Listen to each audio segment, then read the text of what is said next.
Sin más preámbulo, por supuesto, hoy, viernes 11 de septiembre, ¿alguien sabe lo que ocurre el viernes 11 de septiembre hace ya 47 años?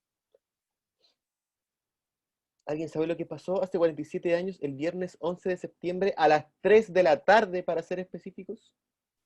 La primera reunión del gobierno. ¿La primera reunión ¿Congreso? del gobierno? No, no. Chile, Eso fue hace ciclo.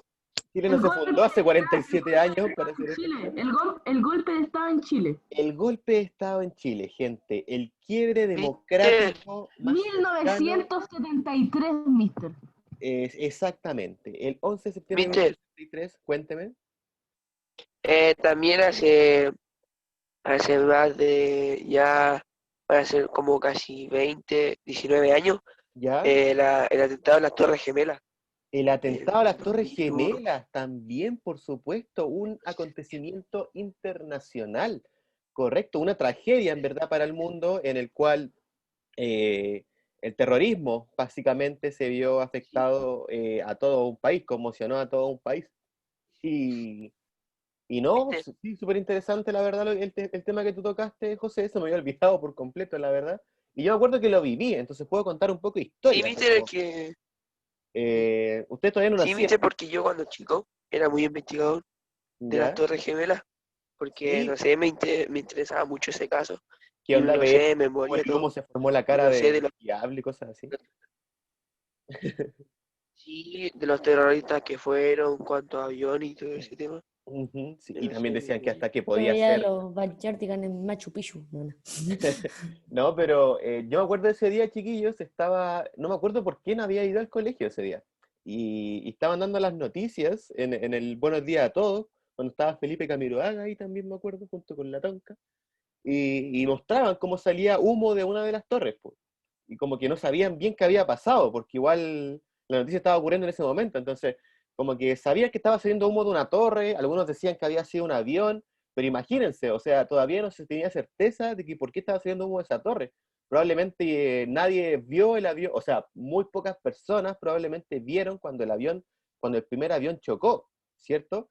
Y a la misma vez que estaba ocurriendo eso en las Torres Gemelas, había otro avión también chocando con el Pentágono, que es algo así como Sí, la casa de inteligencia de la Estados casa, Unidos. sí, Entonces, como que los sí. tipos estaban tan planificados en ese aspecto, ¿cierto? Que bueno, estaban de alguna manera provocando eso para que tener el punto de atención en dos puntos diferentes.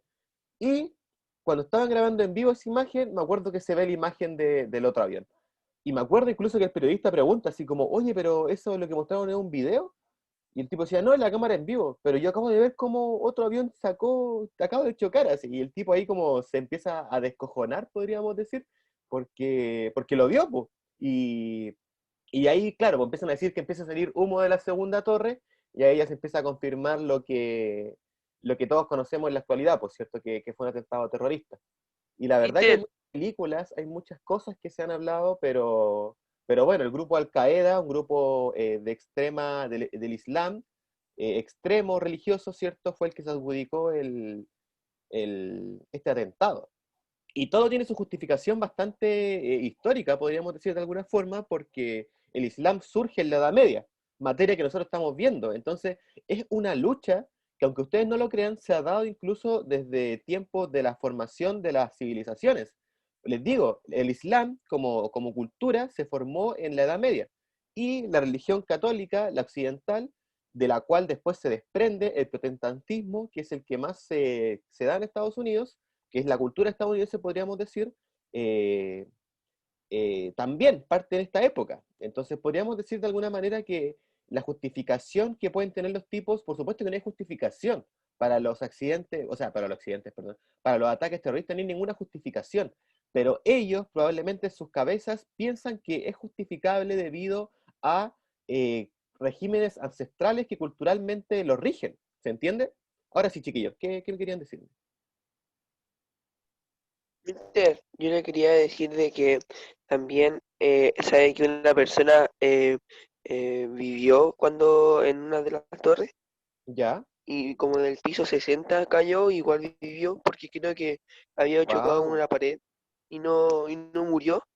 y resistió a la caída. La caída del piso 60. Oh, bueno, ese tipo No, tuvo pero mucha no suerte. se tiró así, no se tiró porque estaban en la oficina y de la escalera, ahí sí se caía adentro cuando se iba destruyendo, pero resistió.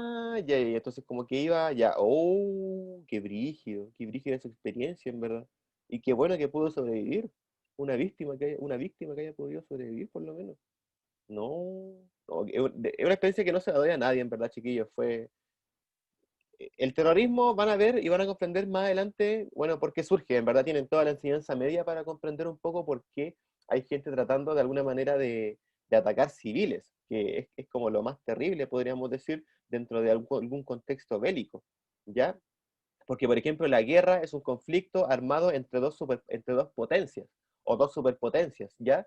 Pero se desprende que en estas luchas hay de alguna manera una igualdad, ¿cierto? De las fuerzas, o quizá un poco menos otra y un poco más otra. Pero es un contexto bélico con fines principalmente económicos, principalmente territoriales, etc.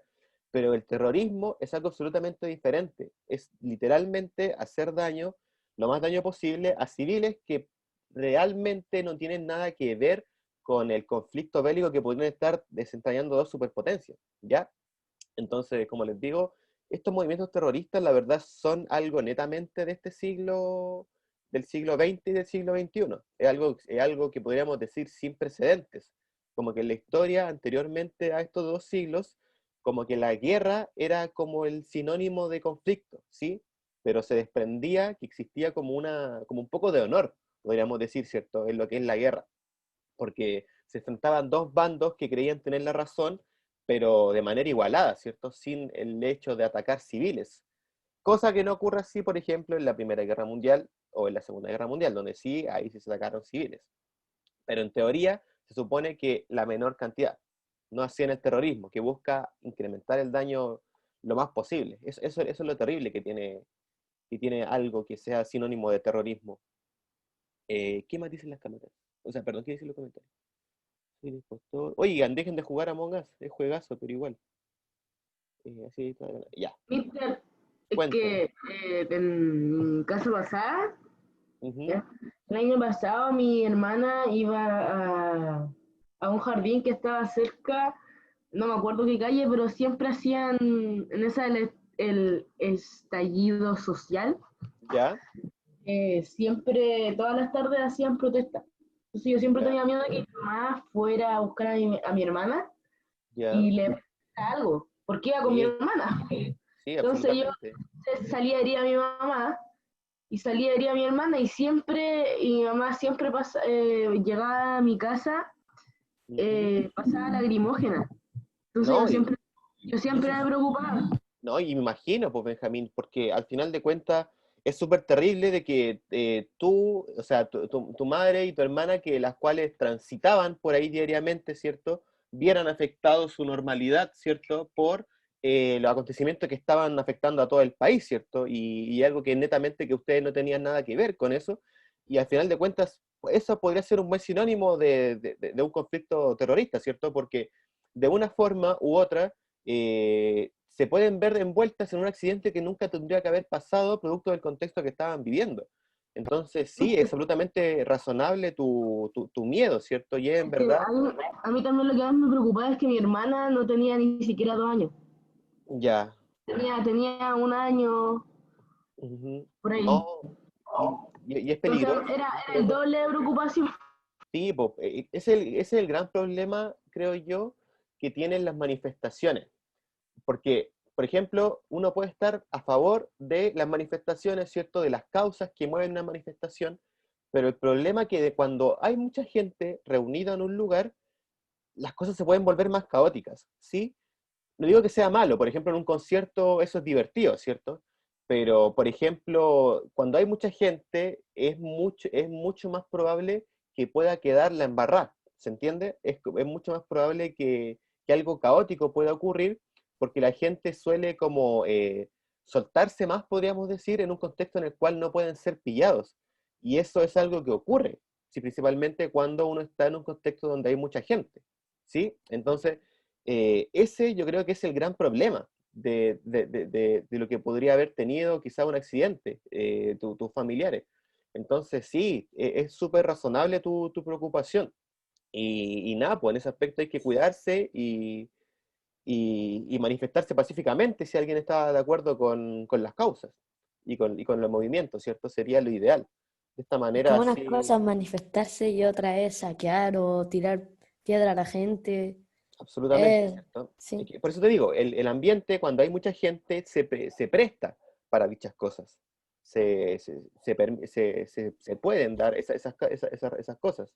Entonces, ahí está el gran problema, ¿cierto? Y la gran preocupación de Benjamín, pues, ¿cierto? Que por culpa de estas personas que de alguna manera se sienten con la autoridad de poder hacer estas cosas en un contexto de algarabía, te pueda resultar existido un accidente, pueda resultar accidentado una persona que en verdad simplemente estaba haciendo su vida cotidiana. Entonces, es súper importante igual tener eso claro, que uno puede manifestarse, uno está en todo su derecho de manifestarse, pero también, como tienes el derecho de manifestarte, asumir las responsabilidades y también, sí, sobre todo asumir las responsabilidades de lo que conlleva marchar, que conlleva de no apoyar a estas personas que pueden estar haciendo destrozos, ¿ok? Eso, chiquillos, con ese tema. Pero chiquillos, tengo que empezar la clase, por favor, no me hagan... pero bueno, antes de, vamos a ver esto, tenemos un poquito que esta era la clase de octavo básico. Em, bueno, me atrasaron un poquito con la clase, no les voy a mentir, pero estuvo buena la conversación, siempre es bueno hablar de estos temas, sobre todo en esta época, entonces no hay ningún inconveniente. Chiquillos, si quieren hablar de estos temas más seguido, estoy dispuesto a conversarlos, por supuesto, pero lo que yo le iba a contar, chiquillos, era que, claro, también se da el 11 de septiembre acá en Chile, una fecha también importante para Chile por el quebrantamiento de la democracia. Y si ustedes se acuerdan, nosotros vimos que en Grecia y Roma, en la unidad número 2 se forma la democracia, ¿cierto? Que empieza a existir algo parecido a la democracia, salvo que, bueno, las mujeres no votaban, ¿se acuerdan de todo eso? Bla, bla, bla. Ya. Pero, ¿por qué es importante? Porque podríamos decir que la historia de alguna manera se divide en épocas en las cuales existe democracia y las que no existe democracia, ¿sí? Y en Chile, que no haya existido democracia ha ocurrido principalmente en tres épocas. En la fundación de Chile, durante la dictadura de Carlos Ibáñez del Campo y durante la dictadura del general Augusto Pinochet, ¿ya? ¿Y por qué es importante entender cuando la democracia existe y cuando la democracia no existe? Porque como sabemos, chiquillos, la democracia es el pilar fundamental para que la gente se comprenda por las palabras, por el diálogo, por la argumentación, ¿sí? Pero cuando no existe democracia, la gente se empieza a entender por la fuerza, de una escala jerárquica, es decir, el más fuerte, y el más fuerte no físicamente, el más fuerte el que tiene más armas, el que tiene más poderío, de esa forma, es el que gobierna, ¿sí? Y esa persona que gobierna está gobernando por la fuerza, básicamente porque la gente que estaba dialogando no se sabía entender. Literalmente la gente que dialogaba terminaba peleando por la fuerza. Entonces, por lo tanto, como están peleando por los dos por la fuerza, llego yo e impongo una fuerza más grande. Y precisamente esa escala jerárquica se parece mucho más a lo que era la Edad Media, y es la unidad que nosotros estamos viendo, ¿sí? Porque se acuerdan que existe la democracia en Grecia y Roma, luego Roma cae, el Imperio Romano cae, ¿cierto? Y llega, ¿se acuerdan que llegan los pueblos germánicos a invadirlos? Podríamos decir que los pueblos germánicos son la fuerza física, ¿cierto? Son el general Augusto Pinochet con todos sus militares, son los pueblos germánicos, de alguna forma, en esta analogía bastante burda, y llegan a jerarquizar, ¿cierto? Y a imponer un modelo monárquico que se parece mucho más a un modelo dictatorial que fue el que tuvimos en Chile en 1973. ¿Se entiende la idea, chiquillos? Entonces, para ir entendiendo la idea, nosotros estuvimos durante toda la última unidad y el trabajo que hicieron correspondía a estos tres siglos, desde el siglo V al siglo VIII, es decir, desde el 400 al 700, ¿sí?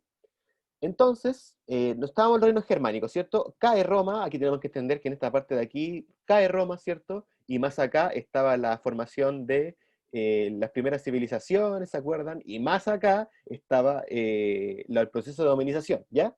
Eso es para que se acuerden un poco. Entonces nosotros estamos acá, los reinos germánicos invaden, ¿cierto? Existe la formación de diferentes reinos germanos, se impone la fuerza, los reyes monárquicos hacen valer su gobierno basándose en la fuerza física, en su poderío militar, ¿ok? Entonces, imperios monárquicos, ¿cierto? Eh, Nace el imperio bizantino, ¿cierto? Que de alguna manera va a heredar el, el legado de Roma, específicamente de Roma oriental, y bueno, van a legar ese legado y también la expansión del Islam, ¿cierto? Que también surge para combatir un poco lo que es la religión católica. Tenemos que recordar que el Islam nace en la zona del norte de África y también la zona oriental subsahariana, y empieza a expandirse por Europa hacia arriba. Como ven, este mapita no se alcanza a ver muy bien, pero hacia arriba, ¿cierto? Nace acá el Islam y se empieza a expandir hacia arriba, ¿ya? Y alcanza incluso a la parte de que lo que es España, la península ibérica, el Islam alcanza a dominar esa zona, que la va a pasar a llamar la zona de Al-Andalus, ¿ya? Es por eso que, por ejemplo, en España existe una diversidad cultural tan grande. Y también ese es un problema, a la vez porque también están en constante conflicto sobre la jurisdicción territorial sobre ciertos territorios. Entonces, eso también lo explica, ya porque el Islam llegó hasta acá. Pero cuando el Islam quería seguir conquistando territorios, porque recuerden que la historia nos muestra claramente que cuando un país, o sea, perdón, cuando un pueblo empieza a dominar a uno, quiere seguir dominando y quiere seguir dominando y así sucesivamente, como lo hizo Egipto, como lo hizo Roma, como lo hizo Mesopotamia, como lo va a hacer Inglaterra después con sus colonias, como lo va a hacer España con las colonias en América, etcétera, empiezan a colonizar, quieren dominar más territorio que tenían.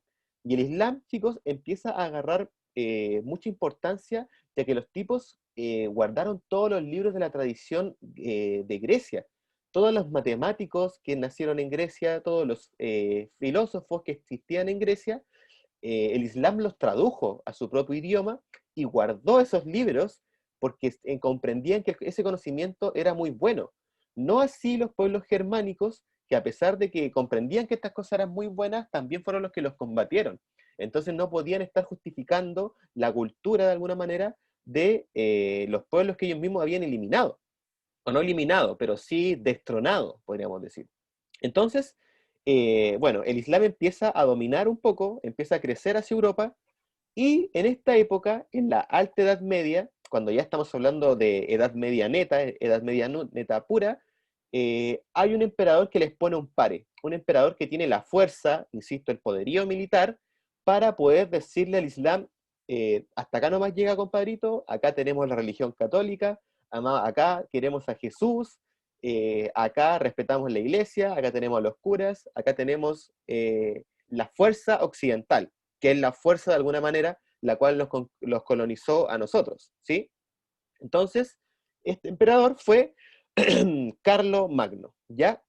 El cual fue el fundador del Imperio Carolingio. Perdón, él no fue el fundador del Imperio Carolingio, fue Pipino el Breve, que fue su padre, ¿ya? Pero el imperio alcanza su máxima expansión con Carlo Magno, su hijo. De hecho, probablemente si hay alguien aquí que se llame Carlos, probablemente es su nombre bien heredado de esta cultura, de esta época. Entonces tiene un... Y quizás sus padres no le pusieron Carlos por eso, sino que le pusieron Carlos porque les resultaba bonito el nombre. Pero el nombre se fue heredando de generación en generación por esta época. Entonces, Carlomagno logró, mediante la iglesia, mediante el rol de la iglesia, poder unificar a gran parte de Europa y poder luchar a esta gran parte de Europa en contra del Islam. Yo les mandé un video a Edmodo, el cual explica esto. El video es muy largo, no lo podemos ver en clase, dura 19 minutos, pero chicos, se los recomiendo verlo porque explica muy, pero muy bien lo que es la Edad Media, ¿ya? Entonces se los recomiendo para verlo. Muy, muy bueno. Entonces, para comprender un poco más la importancia del Imperio Carolingio, chiquillos, atención al siguiente video. Por favor, suban el volumen, los que tengan audífonos a un nivel eh, decente para que escuchen con atención. Pero un momento, voy a saltar el comercial.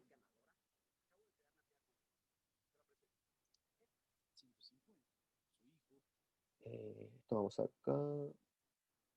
Compartir pantalla, compartir sonido de la computadora, compartir, ya.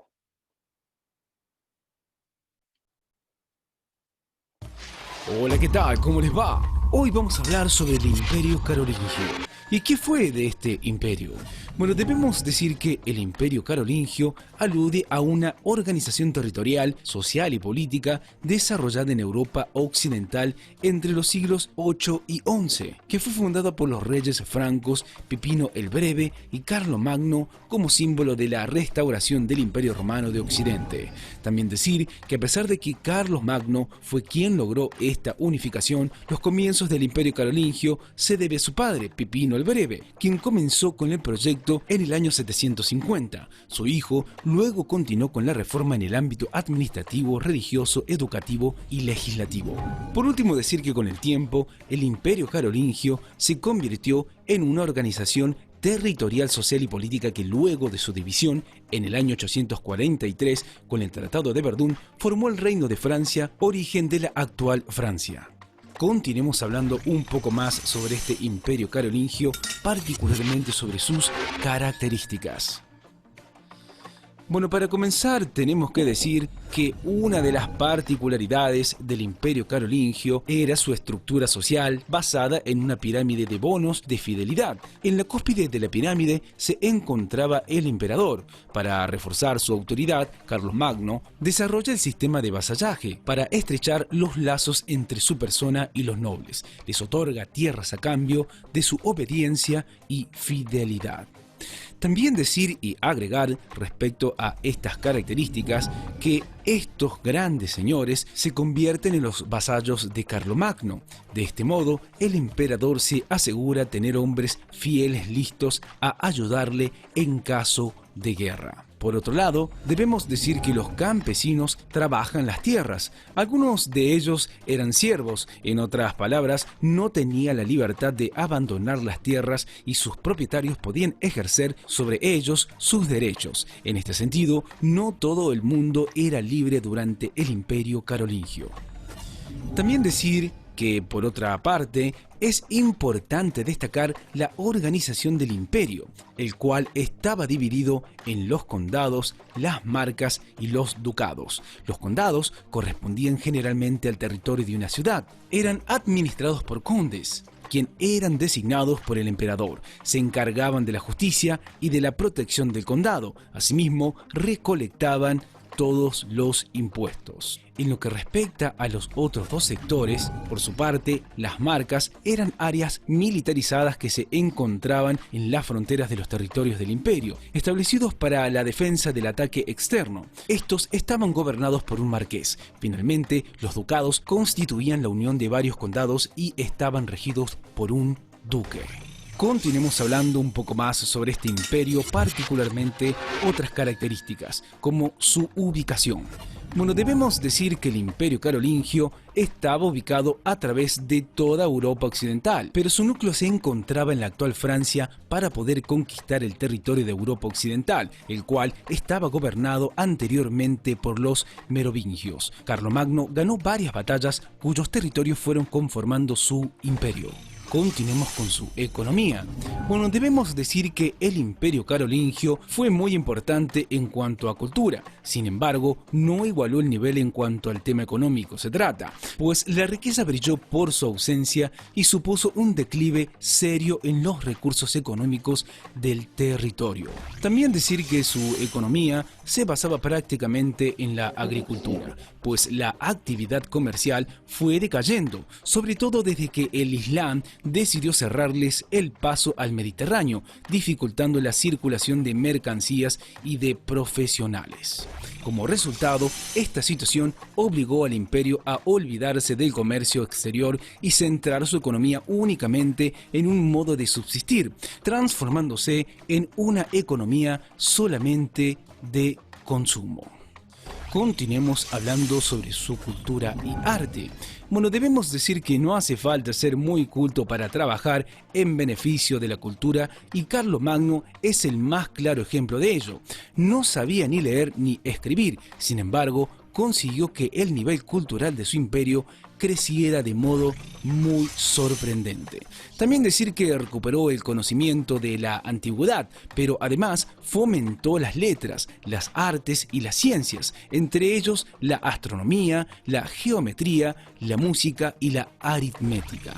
También decir y agregar que desarrolló un arte que combinaba dos estilos propios, como el cristiano y el clásico griego, y también se destacó en arquitectura, recurriendo a las tendencias romanas del arco de medio punto y completándolo con capiteles esquemáticos en las columnas, pilares en forma cuadrada y cruciformes y cubiertas de madera, todo ello sobre una planta de cruz latina de 3 naves.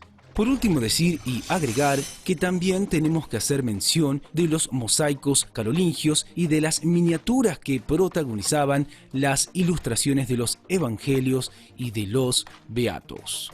Continuemos hablando un poco más sobre este imperio carolingio, particularmente sobre su desintegración.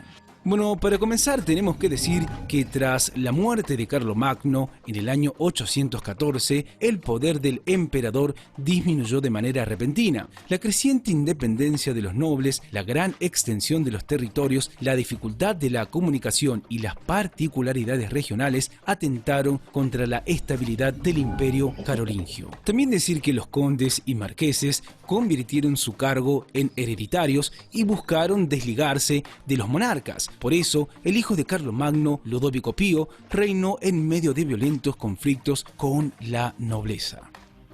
Continuemos hablando sobre el Tratado de Simón y Juan. Ya, yo creo que lo vamos a dejar ahí, chiquillos, porque este es netamente, chiquillos, el comienzo de la unidad, ¿ya? Para que lo tengan claro.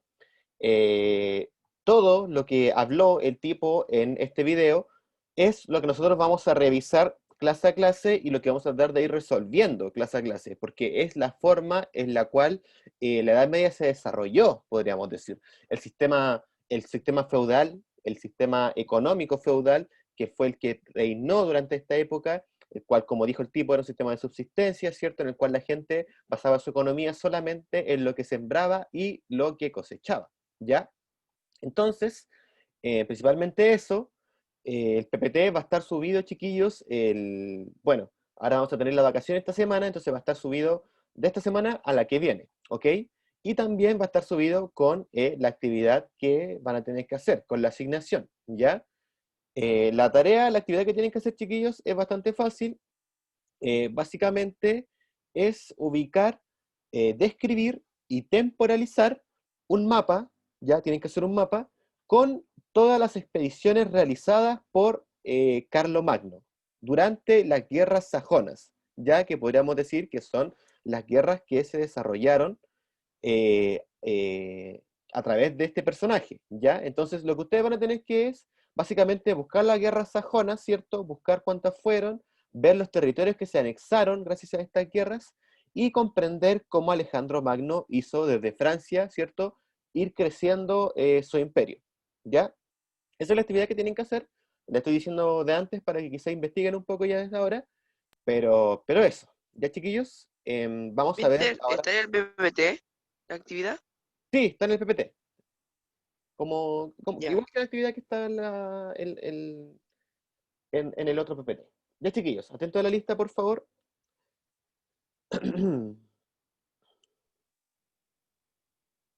No me gustó el video, tenía mucho texto. Me gustan los videos cuando son más interactivos. Me disculpo por eso.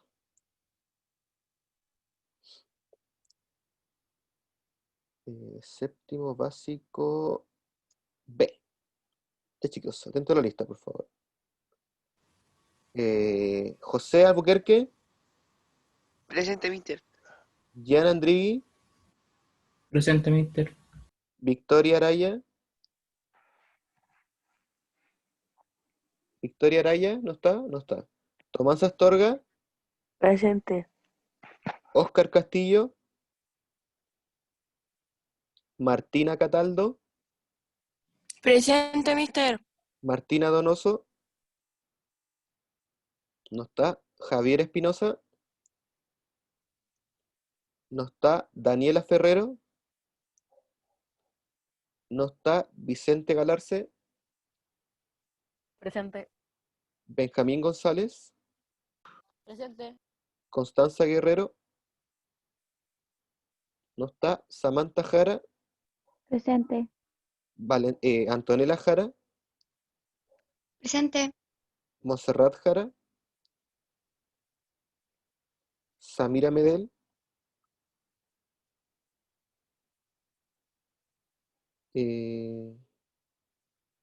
Esperemos un momento. Samira Medel. Constanza Muñoz. Sofía Muñoz. Yanela Ortega. Martín Pino. Presente. ¿Quién? Yanela. Martín Pino. Presente, profe. Diego Reyes. Presente, profe. Natalia Romero. Renato Zagal. Benjamín Saldaña. Martín Santander. Sofía Silva. Francisca Soto. Ángel Tapia. Mario Valdivia. Presente. Suemi Villalobos. Y Matías Zúñiga. Esperen, Suemi Villalobos dijo presente en el chat. Francisca Soto. Pero chiquilla no tiene el micrófono. Alguien más dijo presente. Martina Donoso. Tiene el audio malo, ok. Ya. ¿Alguien más que no haya nombrado que esté presente? ¿No? Ya, chiquillos, queda menos de un minuto, así que me despido. Se me cuidan, que disfruten las vacaciones, descansen y eso pues, la actividad va a estar lista la próxima semana. Chao, Me profe.